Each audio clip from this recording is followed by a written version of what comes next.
இயற்கைய வர்ணிச்சு எழுதுறதுக்கு தமிழ் மொழியிலும் சரி, பிற இன்ன மொழிகளிலும் சரி, இயற்கை கவிஞர்கள் இயற்கைய ரசிச்சு எழுதிட்டு தான் இருக்காங்க. அன்றிலிருந்து இன்று வரும். அத படிக்கிறதுனால நம்ம அந்த இடத்தோட சூழ்நிலையும், அந்த இடத்தோட அழகையும் முழுமையா உணர முடியாது. நம் தமிழர்களாகிய முன்னோர்கள் கூட வருடத்தின் ஒரு நாள காணும் பொங்கல் என்று ஒரு தினமா அனுசரிச்சு, அந்த தினத்துல குடும்பத்தார், நண்பர்கள் இவங்கள் கூடலாம் சேர்ந்து நமக்கு பிடித்த இடங்களுக்கு கண்டு களிச்சு மகிழ்ச்சி அடையறதுக்கு அன்றிலிருந்து இன்று வரை பாரம்பரியமா அந்த தினத்த நம்ம கடைபிடித்துக் கொண்டிருக்கிறோம்.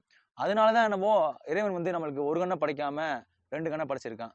அந்த வகையில தேனி மாவட்டத்துல கிழக்கு பகுதிகள்ல 1500 அடி உயரத்தில் இருக்கக்கூடிய மேகமலையோட அழகையும், அதோட சிறப்பையும், மேலும் சொல்லப்படாத சில விஷயங்களையும் இந்த காணொலியில காண்போம். அதுக்கு முன்னாடி நம்ம சேனலுக்கு ஒரு சப்ஸ்கிரைப் பண்ணிருங்க. பக்கத்திலே வரக்கூடிய ஒரு பெல் பட்டனை கிளிக் பண்ணி ஆல் அப்படின்னு வரும். அதையும் கிளிக் பண்ணிருங்க. இது பாண்டிய நாடு பழமுதிர் சோலை. அனைவருக்கும் மனமார்ந்த வணக்கங்கள். Dreamstime.com audio. Dreamstime.com audio. Dreamstime.com audio.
Meghamalai. மே என்றால் அழகிய என்ற ஒரு பொருள். கா என்றால் சோலை என்ற ஒரு பொருள். அழகிய சோலைகளை உடைய மலை என்பதுதான் மேகமலையின் அர்த்தம். பசுமை போர்த்திய மலைகளும் வெண்பஞ்சு மேகங்களும் ஒன்றையொன்று தழுவிக்கொண்டு இருக்கும் இடம்தான் மேகமலை. திரும்பிய பக்கமெல்லாம் பார்வையை பறித்து போகும் தேயிலை தோட்டங்களும், அவ்வப்போது கண்களில் தென்படும் காட்டு விலங்குகளும் மேலும் சிறப்பு. தனியார் கைவசம் இருந்த மேகமலை 2009ஆம் ஆண்டு பொதுமக்கள் பயன்பாட்டுக்காக தமிழக அரசால் திறந்து விடப்பட்டது. சமீபத்துல ஒரு வலைதளத்துல எடுத்த ஒரு சர்வேல நீலகிரி, கொடைக்கானல், கொல்லிமலை, ஏற்காடு போன்ற பகுதிகளை காட்டிலும் மேகமலை முதலிடத்தை மக்கள் மத்தியில பெற்றிருக்கு. காரணம், இந்த மேகமலை ஒரு நடுத்தர குடும்பங்களுக்கு கீழேயும் ஒரு பட்ஜெட் சுற்றுலாவை மேற்கொள்றதுக்கு முக்கியமான ஒரு சிறப்பான ஒரு இடமா தான் மேகமலை இருக்கு. மேகமலைய 1820ல பிரிட்டிஷ்காரங்க ஹைவே மவுண்டன் அப்படின்னு குறிப்பிட்டிருக்காங்க.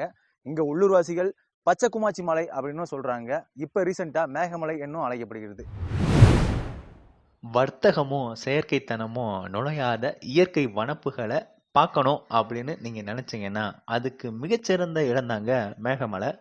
இங்க தூவானம் அப்படிங்கிற ஒரு பகுதியும் இருக்கு. இந்த பகுதியில என்ன ஒரு சிறப்பு அப்படின்னா, எப்பயுமே அதிகமா மழை கிடைக்கக்கூடிய ஒரு இடமா சொல்லப்படுது.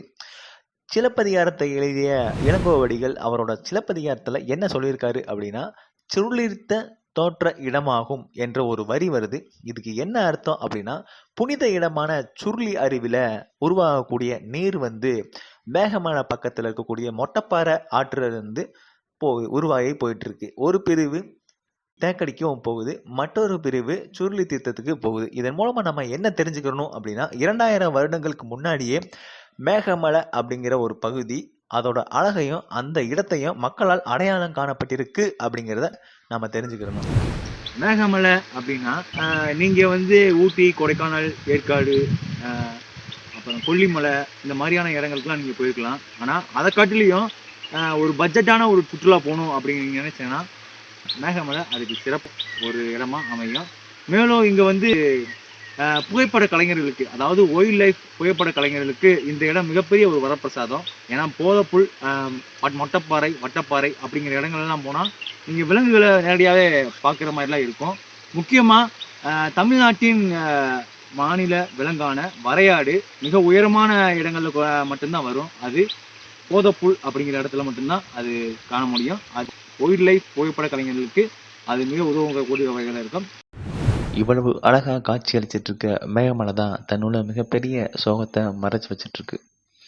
இன்னைக்கு தேதிக்கு சரியா சொல்லணும்னா 49 வருடங்களுக்கு முன்னாடி 1971ஆம் ஆண்டு டிசம்பர் 9 திருவனந்தபுரத்திலிருந்து மதுரை மார்க்கமாக சென்னை செல்லக்கூடிய HS 748 என்ற விமானம், அதாவது ஹிந்துஸ்தான் ஏரோநாட்டிக்கல் 748 என்ற விமானம் திருவனந்தபுரத்திலிருந்து கிளம்பி 15 நிமிடத்தில் வானிலை மிக மோசமாயிடுது. மதுரையில் தரை இறங்குறதா தான் திட்டம். ஆனால் மதுரை விமான நிலையத்துக்கு 90 கிலோமீட்டர்களுக்கு முன்னாடியே மேகமலை மலைச்சரிவில் விழுந்துடுது. காரணம் என்ன அப்படின்னா கம்யூனிகேஷன் எரர்னாலேயோ அல்லது விமானம் கருவிகள் பழுதடைந்தனாலேயோ விழுந்திருக்கலாம் அப்படின்னு சொல்கிறாங்க. இந்த விபத்தில் 40 பயணிகளுடன் சென்றிருக்கு அந்த HS 748 என்ற விமானம். அதில் 31 பேர் பலியாயிட்டாங்க, 9 பேர் உயிர் தப்பியிருக்காங்க. ஆண்டிப்பட்டி சட்டமன்ற தொகுதியில் இருக்கக்கூடிய இந்த மேகமலை மிகச்சிறந்த கோடை ஸ்தலங்களுக்கு முதன்மையானதாக இங்கே இருக்குது.